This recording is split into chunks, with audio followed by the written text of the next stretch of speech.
नमस्कार। Love India TV पे आपका स्वागत है। हम ये विशेष कार्यक्रम कर रहे हैं प्रोफेसर रविकांत जी के साथ। प्रोफेसर रविकांत जी लखनऊ के रहने वाले हैं, बड़े प्रोफेसर हैं। लोग इनकी बात बहुत ध्यान से इसलिए सुनते हैं क्योंकि ये समाज की स्थितियों का बहुत गंभीरता से विश्लेषण करते हैं। बहुत लोग सहमत होते होंगे, बहुत लोग नहीं सहमत होते होंगे, लेकिन जो सहमत होते हैं उन्हें लगता है कि हमें सोचने के लिए बहुत कुछ मिल रहा है। विचार करने के लिए बहुत कुछ मिल रहा है। रविकांत जी हमारे साथ हैं। रविकांत जी आपको बहुत-बहुत स्वागत है। रविकांत जी मेरे दिमाग में एक सवाल है कि अब 2027 का चुनाव आने वाला है, उसके बाद 2032 का चुनाव आने वाला है। मैं आपसे जानना चाहता हूँ कि जो समाज का सबसे वंचित वर्ग है, जिसके ऊपर सरकारों के आने और जाने का बहुत महत्वपूर्ण असर पड़ता है, अच्छा हो या बुरा हो, क्योंकि असर तो जीवन में सरकार के कामों का ही पड़ता है। मैं आपसे मेरे दिमाग में सवाल है कि मैं आपसे पूछूं कि सबसे कमजोर तबकों में दलित आते हैं, पिछड़े आते हैं, अपर कास्ट के भी सबसे गरीब लोग आते हैं।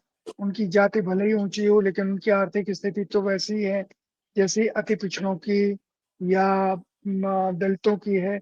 मैं शब्दों के बीच में नहीं जाता कि किस शब्द का क्या अर्थ निकलेगा। मेरा भाव सिर्फ इतना है कि जो सबसे वंचित वर्ग हैं, जो सबसे कमजोर वर्ग हैं, वो आने वाले चुनाव को लेकर के और अपनी समस्याओं को लेकर के इस समय क्या सोच रहे हैं, उनका रुझान क्या दिखाई दे रहा है? प्रोफेसर साहब। देखिए, 3 वर्ग जिनको मैं मानता हूं कि अब वो सामाजिक और आर्थिक रूप से भले ही पिछड़े हों, लेकिन राजनीतिक रूप से इस समय बेहद वो चेतना संपन्न है और बहुत एस्पिरेशनल है। उनमें उम्मीदें बहुत ज़्यादा हैं। उनमें 3 में दलित हैं और दूसरा अति पिछड़ा समाज है और तीसरा मुसलमानों का पसमानदा समाज है। जिसको मैं मानता हूं कि ये बहुत परिवर्तनकारी साबित होने जा रहे हैं फ्यूचर में। अभी भी वो हैं, लेकिन आगे और ज्यादा परिवर्तनकारी साबित होने जा रहे हैं। और इसमें भी अगर आप थोड़ा सा और वर्गीकरण करें, जैसे उत्तर प्रदेश में दलितों की 66 जातियां हैं, लेकिन विजिबल जो जातियां हैं वो 6 जातियां आपको मिलेंगी जो दिख जाएंगी आपको, आप जानते होंगे। लेकिन जो 60 जातियां हैं उनके बारे में हो सकता है कि हमने आपने नाम भी ना सुने हो। तो वो जो 60 जातियां या अति पिछड़ा समाज की जो जातियां हैं उसमें से अभी जो निषाद है, मछुआरा है, वो पॉलिटिकली भी थोड़ा मजबूत हुई है। संजय निषाद जैसे लोग आए हैं या मुकेश सहनी जैसे लोग बिहार में हैं। लेकिन इसके अलावा आप जातियां देखिएगा कि पनवाड़ी कहाँ है, विश्वकर्मा कहाँ है, नाई कहाँ है, और भी इस तरह की हजारों जातियां हैं। और वो जातियां जैसे जोगी है, इस जाति को आप देखिएगा इटावा से लेकर के आपको उत्तर प्रदेश में इस साइड मिलेगी आपके अलीगढ़ तक। ये पहली बार मैं जोगी समाज को देख रहा हूं कि अब वो योगी लिख रहे हैं और बीजेपी के साथ अपने संबंध जोड़ रहे हैं। तो ऐसे ही आपको एक एक जाति पर अगर आप एनालिसिस करेंगे और जाकर के देखेंगे तो आपको बड़ा अनुभव होगा कि हम जिस समाज में रह रहे हैं और जो अभी तक हम राजनीति देखते परखते आ रहे हैं उसमें कितना बड़ा परिवर्तन। इसलिए मैं 3 जातियों को जो सामाजिक और आर्थिक रूप से भी कमजोर है, जो जाति समुदाय जिनको मैं कह रहा हूं, और जो पॉलिटिकली इस समय बेहद बेहद उम्मीदों से भरे हुए हैं, और ये सबसे ज्यादा परिवर्तनकारी सिद्ध होने जा रहे हैं किसी भी राज्य में। उत्तर प्रदेश की अगर हम बात करें, जो आपने 27 की बात की या उसके बाद 32 की बात की, 29 सारा 29 दारोमदार जो है 29 इन की जा बात। 29 की, हाँ 29 की जो बात की, मैं समझता हूं कि ये जातियां तो अभी अपना राजनीतिक प्रतिनिधित्व खोज रही हैं, नंबर 1। नंबर 2, सामाजिक न्याय के एजेंडे को तलाश कर रही हैं। नंबर 3, इनमें जो स्वाभिमान की चेतना पैदा हो रही है। 3 बड़े कारक हैं। वो ओबीसी में भी आपको मिलेंगे, माने अपर ओबीसी जो है, या दलितों की जो अपर दलित आप कह लीजिए, जैसे बिहार में महादलित कहा गया, उत्तर प्रदेश में जाटव समाज है, बिहार में आपका पासवान समाज है। तो जो पॉलिटिकली पहले से मजबूत हैं, जो सत्ता में जिनकी भागीदारी रही है, तो वो भी सामाजिक न्याय के एजेंडे पर, भले ही उनके लिए राजनीतिक प्रतिनिधित्व उतना महत्वपूर्ण ना हो क्योंकि वो ऑलरेडी हैं, लेकिन जो कमजोर और कमजोर जातियां हैं उनके लिए राजनीतिक प्रतिनिधित्व नंबर 1 पर है। और जो एक दौर में सोशल जस्टिस की बात हो रही थी, वो मुझे लगता है कि सोशल सिक्योरिटी में तब्दील हो गई है इन 10 साल के भीतर। 10 साल में जो मैं अगर बहुत साधारण शब्दों में कह दूं, थोड़ा गड़बड़ भी लग सकता है, कि जो मार पड़ी है इन जातियों पर, फिजिकली जो इनको टॉर्चर किया गया है, उससे सोशल सिक्योरिटी की ज्यादा उनको जरूरत महसूस हो रही है। तो जो भी पार्टी, चाहे वो समाजवादी पार्टी हो या कांग्रेस पार्टी हो या बीएसपी हो, कोई या आरजेडी हो, जो इनको सोशल सिक्योरिटी, सोशल जस्टिस और प्रतिनिधित्व ये इनको उपलब्ध देने में वो सक्षम होंगे या वादा करेंगे, ये समाज उधर खड़े होंगे और यही पूरे राजनीति को बदलने जा रहे हैं। हाँ, राहुल गांधी ने जो खुलासा किया है उसके बाद जरूर थोड़ा सा एक डाउट है, और कि कैसे वोट की चोरी हो रही है, कैसे चुनाव हाईजैक किए जा रहे हैं। लोग तो कहते थे साहब ईवीएम हैक हो रही है, यहाँ तो पूरा चुनाव आयोग ही हैक हो रहा है और चुनाव आयोग के जरिए खेल हो रहा है, और ये सबसे ज्यादा इन जातियों पर मार पड़ने जा रही है जो कमजोर वंचित, जिनको आपने कहा, क्योंकि ये जो पॉलिटिकली इनका अवेयरनेस आई है, जो लोकतंत्र को इन्होंने समझा है, उस लोकतंत्र में सबसे ज्यादा लाभान्वित भी ये वर्ग हुए। उन्होंने लोकतंत्र को पाला पोसा भी है। इन 80 साल के सफर में अगर आप देखेंगे, लोकतंत्र को अगर किसी ने सबसे ज्यादा मजबूत किया है तो इन्हीं कमजोर समाजों ने, कमजोर समुदायों ने, कमजोर वर्गों ने सबसे ज्यादा। Middle class, upper middle class तो उस दिन घर में बैठ करके, जिस दिन वोटिंग होती है उस दिन एंजॉय करता है, लेकिन जो 4-4 घंटे धूप में खड़े होकर के लाइन में लग करके वोट करता है, ये यही समाज है। आप उसको, या गांव में जाइए, प्रधानी चुनाव भले ही कहते वो बिक जाता है, लेकिन वो ऐसे नहीं है। असल में विधानसभा और लोकसभा के चुनाव में पूरी शिद्दत के साथ वो अपने लोकतंत्र को, अपने लोकशाही को, अपने संविधान को, इस सब की, और अपने अपने हितों को लेकर के सबसे ज्यादा सजग है। कौन क्या दे रहा है, कौन क्या वादा कर रहा है, इसको लेकर के आप देखिएगा चर्चा आपको मिलेगी हर गुमटी पर, हर चौराहे पर, हर जगह गांव में मिलेगी कि कौन क्या पार्ट। तो वो ऐसे नहीं है कि वो उनको आप कहें कि नहीं नहीं नहीं, वो तो किनारे पर खड़े हुए हैं, उन्हें कुछ नहीं समझ में आता है, कोई भी ठग ले जाएगा। नहीं, ये ऐसा नहीं है। पॉलिटिकली बेहद सचेत हैं। हाँ, ये जरूर है कि उनमें अभी असर्शन की उतनी क्षमता नहीं है, वो उतना नहीं कर पा रहे हैं जितना उन्हें करना चाहिए। भविष्य में ये आप देखेंगे। तो रविकांत जी, ये जो आपने कहा, और आपने भी राहुल गांधी का भी नाम लिया, लेकिन इसके बरक्स एक दूसरा नाम है नरेंद्र मोदी जी का। नरेंद्र मोदी जी प्रधानमंत्री हैं, 11वां साल उनका चल रहा है, और उन्होंने ये दावा किया है कि उन्होंने जितने कुछ काम किए हैं वो देश के गरीब तबकों के लिए, देश के उस वर्ग के लिए जिसके पास अब तक कुछ नहीं था, और खासकर किसानों के लिए उनके ज्यादातर काम हुए हैं और उनको फायदा भी मिला है। उन्होंने जिन 80 करोड़ लोगों को, चूंकि उनके पास आम कमाने के साधन नहीं है, उन्होंने उन्होंने 80 करोड़ लोगों को मुफ्त राशन देने की बात की है, और उसके नतीजे के तौर पे उनके नौजवानों के पास इतना वक्त है कि अगर वो 80 करोड़ लोग जिनको वो राशन दे रहे हैं, अगर उनके पास खाने का इंतजाम है, तो वो नौजवान कुछ और काम सोच सकते हैं, कर सकते हैं। तो इन दोनों नामों के बीच में आप क्या अंतर देखते हैं? किसकी बात के ऊपर, किनके दावों के ऊपर आपकी समझ से ये तबका जिसका आप जिक्र कर रहे हैं, जिसने लोकतंत्र को बचाया, ये किसकी बात पे भरोसा कर रहा है? तो ये 80 करोड़ लोग, अगर कुछ लोगों का ये मानना है कि जो जिनको मुफ्त का राशन मिल रहा है, मुफ्त एक खराब शब्द है, लेकिन चूंकि वो कमा नहीं सकते हैं, इसलिए उनको सरकार राशन दे रही है, उनका ध्यान रख रही है। तो ये तो 50% है, 140 करोड़ अगर लोग माने तो तो ये तो सीधे सीधे जो मौजूदा सरकार है उसके पक्ष में वोट करेंगे। फिर राहुल गांधी का ये सवाल कहाँ खड़ा होता है कि उनके वोट चोरी हो जाएंगे, तो कोई फर्क भी पड़ेगा? देखिए, इसमें 2 चीज़ें मैं पहले कहूँगा। पहली बात तो ये है कि भारत का संविधान हर व्यक्ति को, उसका जो आर्टिकल 21 है, वो एक गरिमापूर्ण जीवन जीने का अधिकार देता है। और राइट टू फूड बाकायदा यूपीए गवर्नमेंट लेकर के आई थी। तो मोदी जी जो कर रहे हैं वो कोई एहसान नहीं कर रहे हैं। भारत का जो संविधान है वो लोक कल्याणकारी राज्य की स्थापना करता है और आर्टिकल 21 उन्हें ये जीवन जीने के लिए अधिकार देता है। लेकिन मोदी जी जिस बात को कह रहे हैं कि साहब हमने ये दिया, तो एक तो आपने एहसान नहीं किया, वो उनका राइट है। ये वो नहीं है कि नहीं साहब आप दे रहे हैं, आप जैसे थैंक यू मोदी जी बोलना है कोरोना वैक्सीन लगाने पर, वैसे ये कोई भी चीज नहीं है। सरकार का ये दायित्व है। मोदी जी कौन सा अपना घर से लेकर के आ रहे हैं या कोई भी सरकार, ये सारा टैक्स पेयर्स का पैसा है, हमारा आपका पैसा है। जो इस देश का मिडिल क्लास है, जो अपर मिडिल क्लास है, उसका टैक्स, उसका पैसा है।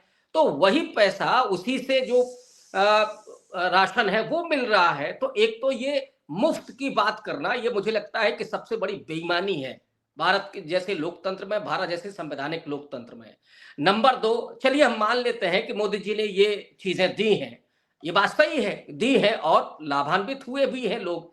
लेकिन इसके बदले में जो मोदी जी ने छीना है वो अपूर्णीय क्षति कर रहा है। मोदी जी ने सपनों को छीन लिया है लोगों के। जो एजुकेशन है वो आपने खत्म कर दी पूरे तरीके से। जो संस्थाएं थी वो आपने पूरे तरीके से खत्म कर दी। तो आज जो बच्चे हैं, जो नौजवान पीढ़ी है, उसके पास नौकरी नहीं है। जो नौजवान है वो कहता है कि साहब आप हमको राशन मत दो, आप हमको नौकरी दो। हम 5 किलो क्या, हम 50 किलो राशन खरीद लेंगे।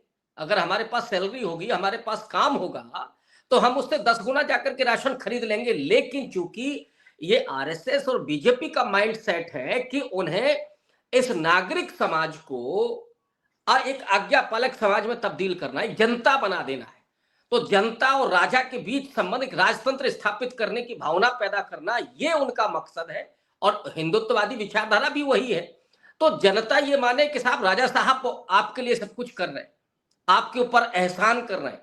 ये एहसान नहीं है, लोकतंत्र में आपकी ड्यूटी है। और जो 80 करोड़ लोगों को आप राशन देकर के उनके सपने छीन रहे हैं, वो मुझे लगता है कि संविधान पर और लोकतंत्र पर सबसे बड़ा हमला है। इस देश में नागरिक समाज है, लोगों को आप जनता में जो तब्दील कर रहे हैं कि लोग रिएक्ट नहीं कर रहे। मोदी जी ने दिया, अरे मोदी जी ने कहां से दिया? अगर लोकतंत्र, और उन्होंने अपनी सरकार बनाई और लोगों, आपने वादा किया था, उन वादों पर उसने वोट किया।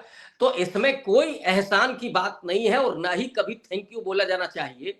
लेकिन ये सरकार चूंकि लोकतंत्र की आत्मा को ही कुचल देना चाहती है और लोगों को केवल एक आज्ञापालक समाज में, एक जनता में तब्दील कर देना चाहती है, इसी वजह से ये हो रहा। अब साउथ में भी लोग देते हैं, साउथ में क्या नहीं है लोक कल्याणकारी राज्य की अवधारणा। और सबसे पहले वहां मिड डे मील सबसे पहले तमिलनाडु से आया, जो उत्तर भारत में, और यूपीए ने तो बहुत बाद में किया।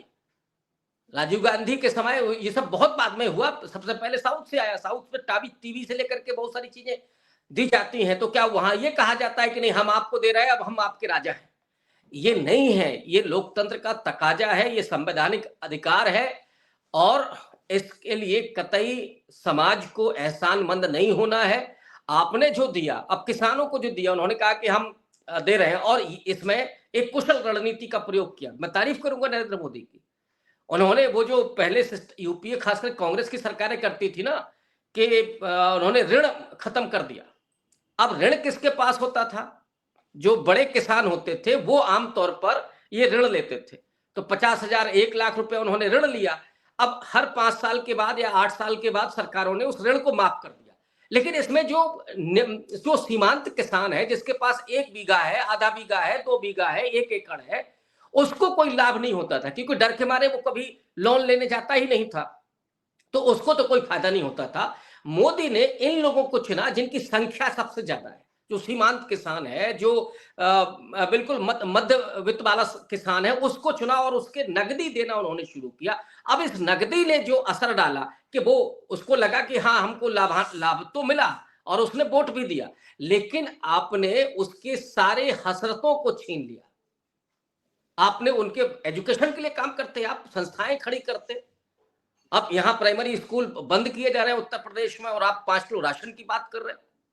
आपने नौकरियां सभी खत्म कर ली। जो दलित पिछड़ा है, आदिवासी समाज है, जिसको सबसे ज्यादा लाभ मिला आजादी के बाद, वो आरक्षण के जरिए नौकरी में पहुंचने से, आरक्षण के जरिए शिक्षा व्यवस्था हासिल करने से, जो वजीफे होते थे वो वजीफे हासिल करने से। आप इतने वरिष्ठ हैं और आपको ये सारी चीजें जमीन से जुड़े हैं, आप भले ही दिल्ली में रहते हो, लेकिन आप इन सारी चीजों को जानते हैं कि गांव का एक बच्चा जिसको 2 रुपया वजीफा मिल रहा था उस दौर में, वो पढ़ गया।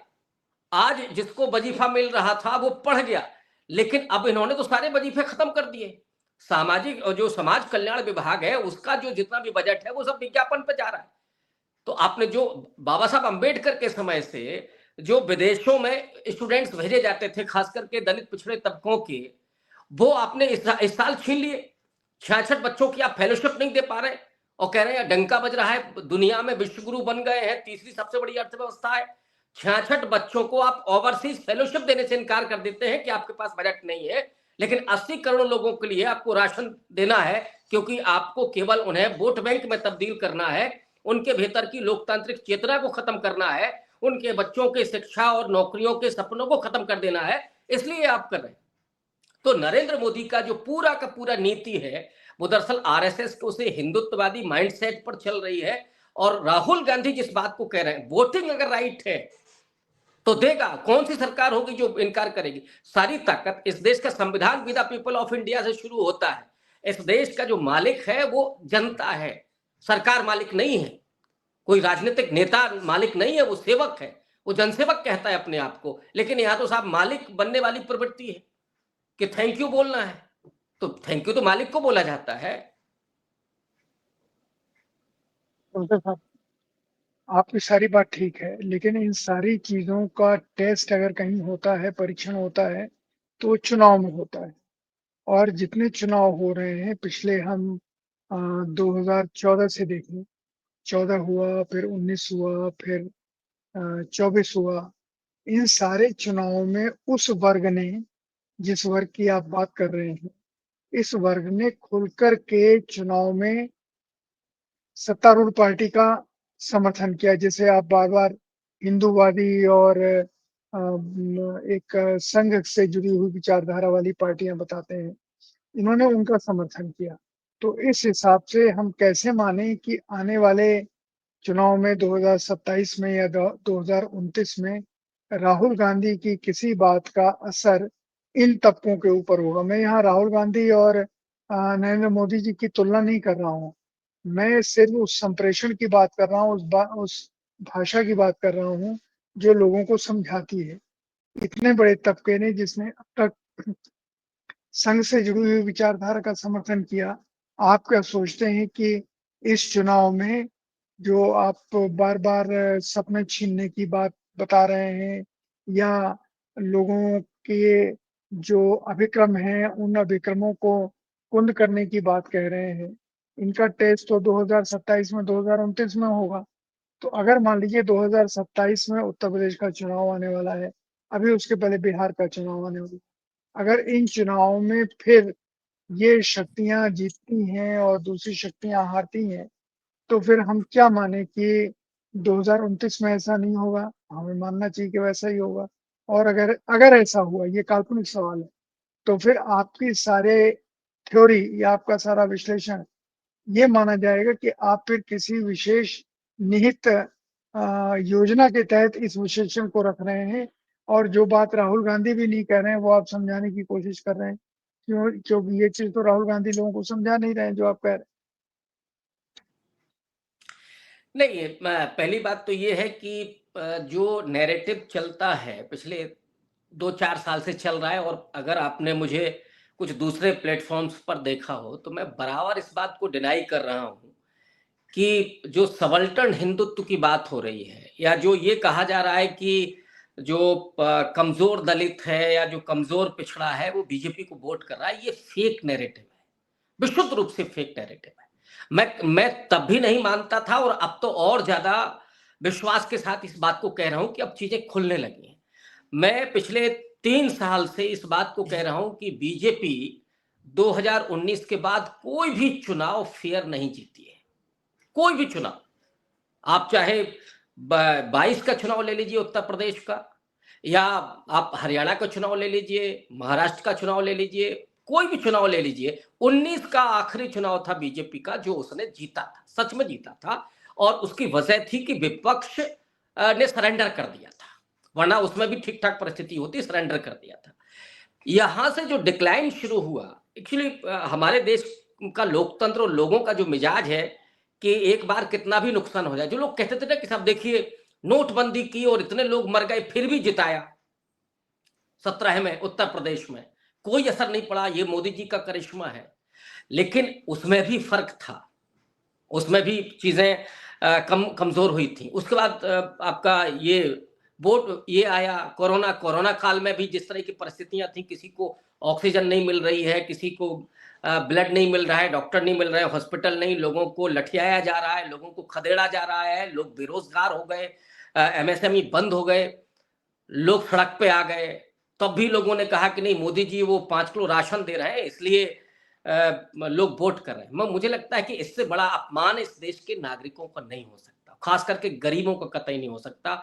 ये वो लोग हैं जिन्होंने नेहरू के दौर में 1952 में पहला चुनाव, और आप तो हो सकता है रहे हो उस समय, भले ही कम उम्र रही हो, तो वो जो आपने, या पढ़ा तो है ही, आप राजनीति के इतने बड़े विद्वान हैं, आपने उन सारी चीजों को पढ़ा होगा कि कैसे तब लोगों ने, तब आदिवासियों ने, किसानों ने, मजदूरों ने, दलितों ने, पिछड़ों ने किसको चुना? नेहरू को चुना। उसके बाद की आप इलेक्शन से देख लीजिए, जितने गरीब लोग थे, जनता थी, उसने किसको चुना? जो उनके अधिकारों की बात कर रहे थे। और खास करके दलितों को आप देखिए, आपातकाल में भी वो इंदिरा गांधी के साथ खड़े हुए थे, क्योंकि उन्हें बैकलॉग की भर्तियां उनको मिली, रिजर्वेशन फॉलो हुआ, उनको नौकरियां मिली, वजीफे मिल रहे थे, 20 सूत्री कार्यक्रम चल रहा था। तो अब इनको कहना कि आप सीधे, बहुत सारे विश्लेषक छोड़ देते हैं, हटा देते हैं कि नहीं नहीं उनके भीतर कोई राजनीतिक चेतना है ही नहीं, कोई लोकतांत्रिक उनका स्वभाव है ही नहीं, और वो 5 किलो राशन पे बिक जाते हैं, कोई बोलेगा दारू पे बिक जाते हैं, कोई बोलेगा पैसे पे बिक जाते हैं। मुझे ऐसा नहीं लगता। खास करके देश और प्रदेश के चुनावों में जनता बहुत विवेक के साथ वोट करती है। लेकिन जब मैं कह रहा हूं, ये मोटे तौर पर बात कह रहा हूं, हमेशा से ये होता है कि 20% ऐसे लोग होते हैं जो किसी प्रलोभन में फंस गए, उनके पास नहीं है विवेक, ये समाज में होता है। 20% लोग दुनिया के किसी भी समाज के बहुत चेतना संपन्न होते हैं। 10% से तो क्रांति हो जाती है, और 10 का अगर 20% हो गया तो फिर समझ लीजिए क्या होता है इस देश में। तो मैं मानता हूं कि 20% लोग बेहद सजग हैं, 20% लोग ऐसे हैं जो सच में जिनको बहुत फर्क नहीं पड़ता, जो कुछ प्रलोभनों पर वोट करते हैं। लेकिन इसके अलावा जो है समाज, वो बहुत समझदारी के साथ वो बातचीत करेगा। आप और हम भले ही शहर में रहते हैं और बहुत डिग्रीधारी हैं, लेकिन जब आप बात करेंगे तो वो आपको समझाएंगे, आप आपकी समझ को बढ़ाएंगे। वो ऐसे लोग होते हैं, हम लोग वहां से अनुभव हासिल करते हैं। हम जो बात कर रहे हैं वो लोगों के बीच में बात करके आप आपसे वो बात शेयर कर रहे हैं। तो ऐसा नहीं है, मैं इस बात को कतई नहीं मानता कि बीजेपी ने चुनाव जीते। आज आप कहीं भी चले जाइए, हम तो लखनऊ के आसपास बात करते हैं, गाँव में जाते हैं तो वहां बात करते हैं। यहां तक कि जो उसका आधार वोट बैंक है, अपर कास्ट, वो भी खुश नहीं है। मैं ये नहीं कह रहा हूं कि वो नाराज है, लेकिन वो भी खुश नहीं है। और उसका खास करके कमजोर जो तबका है, वो कह रहा है कि कभी नौकरियां भी मिल जाती थी, अब तो वो भी नहीं बची है। अरे भाई, हम ये हिंदुत्व लेकर के क्या करेंगे? कुछ लोगों के लिए हाँ कि राम मंदिर बन गया बस, इससे, और मोदी जी हैं तो बस बहुत मिल गया हमको। कुछ लोग ऐसे भी हैं, नो डाउट है। लेकिन इनकी तादाद आज के हिसाब से मुझे लगता है कि बीजेपी के पास मैक्सिमम जो वोट है वो 18% है, 18 से 19 नहीं है। मैं कतई नहीं मानता हूं। और इसकी संख्या लगातार घटी है 19 के बाद। तो यही घपले हो रहे थे। और मैं, राहुल गांधी तो आज प्रमाण के साथ आए हैं। मैं ये बात पिछले 2-3 साल से कह रहा हूं कि जो हिंदुत्व की राजनीति है, जिसको बहुत सारे विद्वानों ने लिखा भी है, कुछ टीवी चैनल्स पर आकर के कह रहे थे, मैं बराबर इस बात को कह रहा था कि देखिए, दलित और पिछड़ों में जो अपर ओबीसी है, जैसे जाट हुआ, यादव हुआ, कुर्मी हुआ, ये एक हिंदुत्व की धारा में आप मान सकते हैं कि हाँ है। लेकिन इसके बाद जो कमजोर है, वो आस्थावादी तो है, वो आपको कांवड़ यात्रा में मिलेगा, लेकिन वो बीजेपी का वोटर हो, ये कतई जरूरी नहीं है। कई बार ये होता है कि उसकी लीडरशिप वहां पे है तो वो वोट करता है, क्योंकि गरीब व्यक्ति के लिए सबसे ज्यादा लीडरशिप की जरूरत होती है। मुझे और आपको कोई दिक्कत हो जाए तो हो सकता है कि हम लोग अपने से बातचीत करके और चीजें सॉल्व कर लें, लेकिन एक गरीब आदमी जो कहीं गांव में रहता है उसको अगर एक कांस्टेबल भी फोन कर दे कि तुमको चौकी पे आना है, तो सर बताइए वो क्या करेगा? सबसे पहले अपनी बिरादरी के किसी नेता को फोन करता है कि भैया हमको चौकी पे बुलाया गया है। अब वो ऑब्वियस है कि वो नेता है तो वो थोड़ी मदद करेगा, और जब वो मदद करेगा तो वो जब चुनाव आएगा तो वोट डालने के लिए कहेगा तो क्या ये मुकर जाएगा? नहीं मुकरेगा। इसका बीजेपी ने फायदा उठाया था, लेकिन अब वो भी समझ रहा है कि इससे तो हमारा बड़ा नुकसान हुआ, और अब उन नेताओं की चल भी नहीं रही है। जो नेता बीजेपी में लाए गए, जो मुखौटे बनाए गए, तो उनकी चल भी नहीं रही, उनको कोई नहीं पूछ रहा है, तो वो मदद भी नहीं कर पा रहे। और जो फिजिकल टॉर्चर हुआ, जो पेट पे ही लात नहीं मारी गई, पीठ पे भी मारी गई, इसने सबसे ज्यादा उनके भीतर एक गहरा घाव पैदा किया है। और मुझे लगता है कि फेयर चुनाव हो जाए तो आप देखिएगा बीजेपी की क्या दशा होगी। बीजेपी के अधिकांश जो प्रत्याशी होंगे वो जमानत बचा ले जाए तो बहुत बड़ी बात होगी। मैं बहुत दावे के साथ कह रहा हूं कि 18% से ज्यादा वोट बैंक बीजेपी के पास आज की तारीख में नहीं है। 19 के बाद मैक्सिमम चुनाव उसने मैनेज करके जीते हैं। और मैं पिछले लोकसभा चुनाव में मैंने उसके 7 तरीके बताए थे कि कैसे कैसे ये खेल होता है। ये मैं कह रहा था कि हाँ ये होता है, लेकिन मेरे पास कोई प्रमाण नहीं था जो राहुल गांधी ने दिया। मैं तब भी कह रहा था कि वोट एडिशन, वोट डिलीशन से लेकर के ढेर सारी मैं ईवीएम पर मैंने सवाल नहीं खड़ा किया व्यक्तिगत, और मैं ये मानता था खेल दूसरी तरह से। जैसे मैं आपको एक उदाहरण दे दूं, आप उसको जांच लीजिएगा। पिछले लोकसभा चुनाव में 9 चरणों में चुनाव हुआ, 9 में से 7 फ्राइडे थे। अब आप कहेंगे कि ये तो नॉर्मल सी बात है, इसमें क्या हुआ? 7 शुक्रवार होना 9 में से कोई बड़ी बात नहीं है, लेकिन ये बहुत बड़ी बात थी, ये बड़ी गहरी चाल थी। और ये चाल ये नहीं थी कि मुसलमानों को वोट नहीं डालने देना है। मुस्लिम जब निकलेगा नमाज पढ़ के, तो उस दिन चूंकि जुमे का दिन होता है तो अपना टोपी भी पहन के निकलेगा, तो सारे कैमरे फोकस होते थे उन पर। और जो अपर कास्ट, मैं दूसरे की बात नहीं कर रहा हूं, पिछड़ा और दलित तो आप छोड़ दीजिए, मेरे पास उसके प्रमाण मौजूद हैं। एक रिपोर्टिंग है मेरे पास बाराबंकी की, जहां से मैं बैठा हूं। वो जैसे ही निकलते थे तो जो अपर कास्ट जो सोच रहा था कि हम वोट नहीं करेंगे, उसको लगता है कि ये तो बड़ा खराब हो रहा है, देखिए मुस्लिम वोट डालने जा रहा है तो हम जाएंगे। मैं उस जगह का नाम भी बता देता हूं, बाराबंकी की एक गांव है जहां, जो पूरा ठाकुरों का गांव है। और उन्होंने पिछले चुनाव में, लोकसभा चुनाव में ये तय कर लिया था। सोचिए योगी जी मुख्यमंत्री हैं, तब उस पूरे ठाकुर गांव ने ये सोच लिया था कि हम बीजेपी को वोट नहीं करेंगे, लेकिन किसी को भी नहीं करेंगे, क्योंकि हम बीजेपी के अलावा किसी को वोट दे नहीं सकते, और बीजेपी से भी हमें खुशी नहीं है, इसलिए हम नहीं देंगे।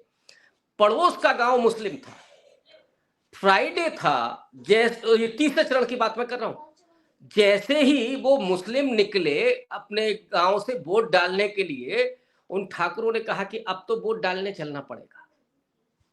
ये साइकोलॉजिकल गेम। और सब गए गांव वोट डालने, उन्होंने बताया शाम को कि हम लोग गए, फिर ये देख करके, वैसे तो हमने मन बनाया था कि नहीं जाएंगे, वोट ही नहीं डालेंगे, किसी को नहीं देंगे। ऐसे ऐसे तरीके हैं बीजेपी के कि मैं अगर बताने लगूं तो 1 घंटा कम से कम लग जाएगा। अभी राहुल गांधी अभी आधे पहुंचे हैं, इन तरीकों पे तो आए ही नहीं है, जिसको हम पिछले 1 साल से कह रहे हैं। तो ये सारे तरीके हैं, इसलिए मैं बिल्कुल मुतमईन हूं कि इस देश की जो दलित, पिछड़े, कमजोर, वंचित तबके के लोग हैं, यहां तक कि अपर कास्ट भी, वो बीजेपी को अब पसंद नहीं कर रहे हैं। हाँ ये जरूर है कि जो अपर कास्ट कमजोर तबका है वो किसी और को वोट करने के लिए तैयार नहीं, लेकिन दलित और पिछड़ा तो बीजेपी को हटाने के लिए सब कुछ दांव पे लगाने के लिए तैयार है। लेकिन बहुत सारी चीजें हैं, बहुत सारे हेरफेर हैं, बहुत सारा खेल है, जो रिजल्ट इस तरह का तब्दील हो रहा है। और मैं ये मानता हूं कि इस देश में, और आप तो उस पूरे आंदोलन से जुड़े रहे हैं, कि इस देश में समाजवाद और धर्मनिरपेक्षता, ये 2 ऐसे मूल्य हैं जो मूल्य बहुत मजबूत हुए हैं। इस देश को, धर्मनिरपेक्ष स्टेटस को, उसके मूल्य को कोई भी ब्रेक नहीं कर सकता। आरएसएस अभी 100 साल और लग जाए तो भी नहीं कर पाएगी। और अच्छा हुआ कि इन 10 सालों में आरएसएस को लोगों ने परख लिया और अब दलित पिछड़ा, कम से कम मैं जहां बैठा हूं, मैं उत्तर प्रदेश में बहुत दावे के साथ कह सकता हूं, ये कभी भी हिंदुत्व की राजनीति के साथ जाना नहीं पसंद करेगा और दो टूक में इससे बाहर जाने के लिए बेकरार है। हाँ, जिम्मेदारी राहुल गांधी की ये है कि आप एजेंडे की बात कर रहे हैं, जाति जनगणना की बात कर रहे हैं, रिजर्वेशन को बढ़ाने की बात कर रहे हैं, जरूरत है प्रतिनिधित्व देने की भी, सम्मान देने की भी।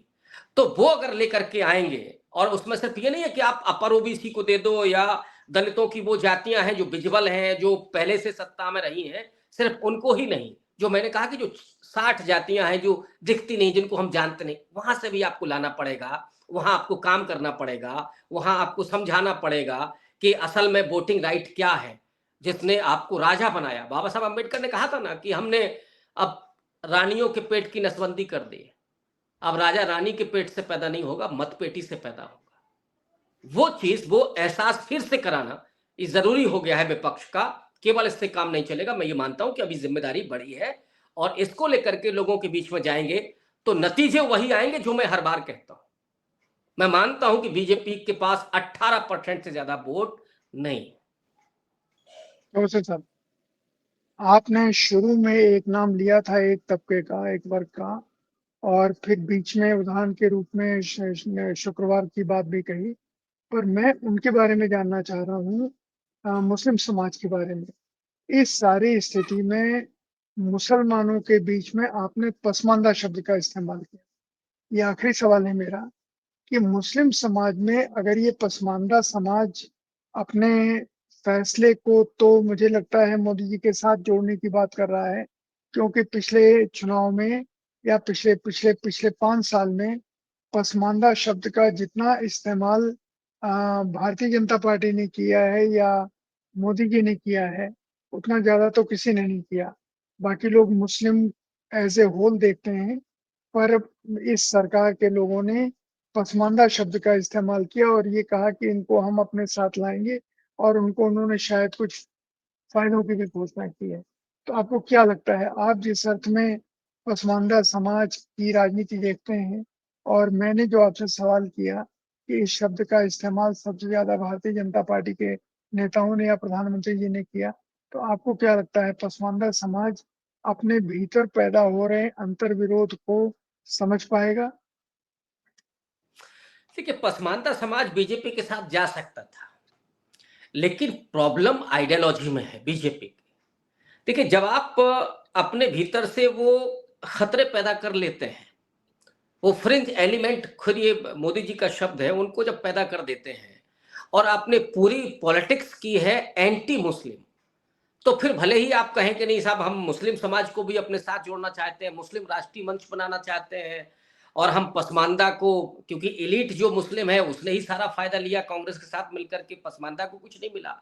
लेकिन पिछले 10-11 साल में जो मुसलमानों पर हमले हुए हैं, जो लिंचिंग हुई है, जो गालियां दी गई हैं, जो सड़क पर जिनको अपमानित किया जाता है, ये किस जाति के हैं?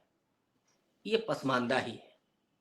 ये एलिट वर्ग नहीं है मुसलमानों का, सैयद शेख पठान नहीं है कि जिसको पाकिस्तानी कहा जाता हो, जिसको गद्दार कहा जाता हो, जिसको पीटा जाता हो, जिसकी दाढ़ी नोची जाती हो, जिसको मार दिया गया हो, जिससे जबरदस्ती जय श्री राम बुलवाया जा रहा हो, ये पसमानदा ही है। वो इक्का दुक्का उदाहरण भले ही हो, वैसे मेरे जेहन में एक भी उदाहरण नहीं है, एलिट मुस्लिम का एक भी उदाहरण नहीं है। तो ये पसमानदा तबका जाना चाहता था। सच बात ये, उसको लग रहा था कि बीजेपी अगर ऐसा करती है और कांग्रेस ने हमको या किसी और ने हमको जगह नहीं दी, तो हम क्यों नहीं जाएंगे, हमें प्रतिनिधित्व कर दे। अब सवाल ये है कि प्रतिनिधित्व के नाम पर आप दानिश अंसारी को आपने उत्तर प्रदेश में एक मंत्रालय दे दिया, लेकिन आप लोकसभा में एक टिकट नहीं देते हैं, आप विधानसभा में एक टिकट नहीं देते हैं, आप गोरक्षकों को, जिनको गुंडा कहा नरेंद्र मोदी ने, उनको आप रोक नहीं पाते हैं। रोज उनको गालियां दी जा रही हैं, गोदी मीडिया पर रोज उनको पाकिस्तानी गद्दार कहा जा रहा है। तो ये तबका चाहते हुए भी उसको लगा कि नहीं, इनके साथ हमारी बात नहीं बन सकती। वो इंतजार कर रहा है कि कांग्रेस पार्टी थोड़ा हमको तवज्जो दे। जैसे बिहार में उन्होंने अली अनवर साहब को लिया, आपको कितना उनको वहां जगह मिल रही है ये मुझे नहीं मालूम है, लेकिन उनको लिया उन्होंने। तो अब वो पसमानदा तबका जो ये सोच रहा था कि हाँ, अगर बीजेपी हमको जगह देगी, और वो ठीक है, उन्होंने ये भी सोचा था कि भाई सांप्रदायिक कार्ड खेल करके इस सत्ता में आ गए, लेकिन अब शायद नहीं करेंगे। लेकिन जब आप भस्मासुर पैदा कर देते हैं, जब एक ऐसा विचार पैदा कर देते हैं कि जिसको आप रोक नहीं पाते, और मोदी जी नहीं रोक सकते, मोदी जी चुप हो गए। बीच में उन्होंने कोशिश की थी कि हम मुस्लिम को जोड़ेंगे, लेकिन वो नैरेटिव उल्टा बनने लगा, यहाँ योगी जी हिंदू हृदय सम्राट बनने लगे, तो उन्होंने बंद कर दिया उस चीज को। तो जब आप एक भस्मासुर पैदा करते हैं, एक आइडियोलॉजी पे चलते हैं, तो वो आगे चल करके आपके रास्ते को रोकता है। आप इतना ड्रास्टिक चेंज नहीं कर सकते।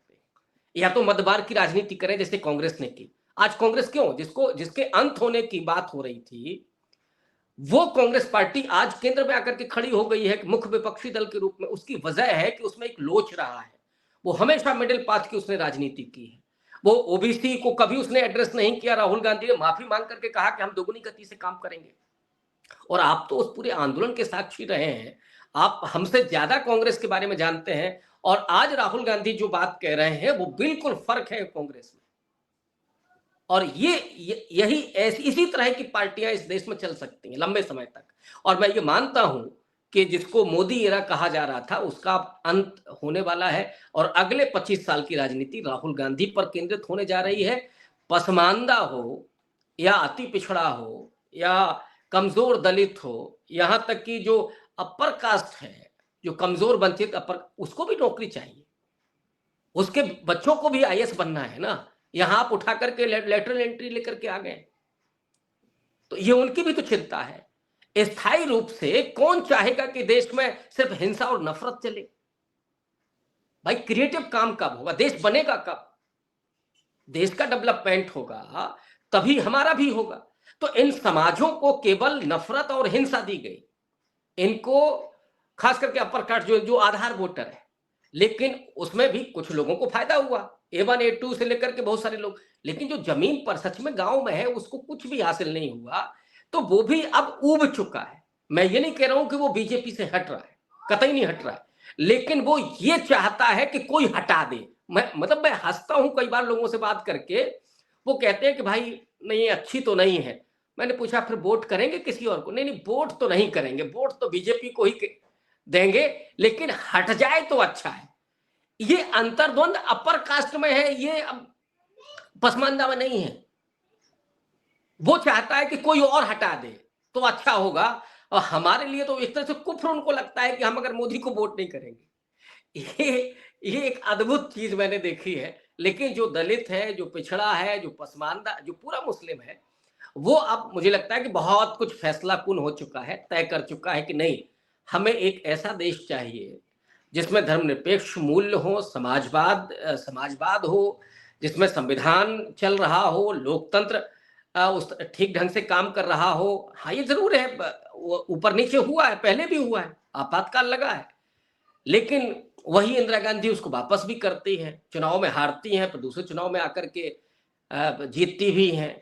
तो ये तो चीजें हुई हैं। देखिए, हर विचार के अपने अंतर्विरोध होते हैं, लेकिन ऐसा ना हो कि संविधान ही खतरे में पड़ जाए तो पसमानदा को क्या मिलेगा? ऐसा ना हो कि लोकतंत्र ही खत्म हो जाए तो दलित को क्या मिलेगा, जिसकी सारी जमा पूंजी इसी लोकतंत्र से है, इसी संविधान से है। वो जानता है कि हमारे पास तो जमीनें भी नहीं है। जो कुछ इंटरनेट की समस्या हुई है, तो मैं मेरा ख्याल है शायद जुड़ रहे हैं प्रोफेसर साहब। इंटरनेट उनका शायद काम नहीं कर रहा है, तो मैं आपसे इस प्रोग्राम को समाप्त करने की इजाज़त चाहता हूँ। और प्रोफेसर रविकांत जी को बहुत धन्यवाद। और मुझे लगता है कि हमें इस तरह के प्रोग्राम करने चाहिए ताकि हमारे सोचने की जो बुनियाद है उसको और ज़्यादा मजबूत करते हैं। तो आज का प्रोग्राम हम यहीं समाप्त करते हैं और कोशिश करेंगे कि जल्दी ही इस सवाल के ऊपर प्रोफेसर रविकांत जी से हम अगले दौर की बातचीत करें। आप सबको बहुत-बहुत धन्यवाद। इंतज़ार कीजिए अगले विशेष कार्यक्रम का, जिसमें हम इन्हीं तरह के बौद्धिक सवालों को उठाएँ, जो लोगों से सीधे जुड़ते हैं। नमस्कार।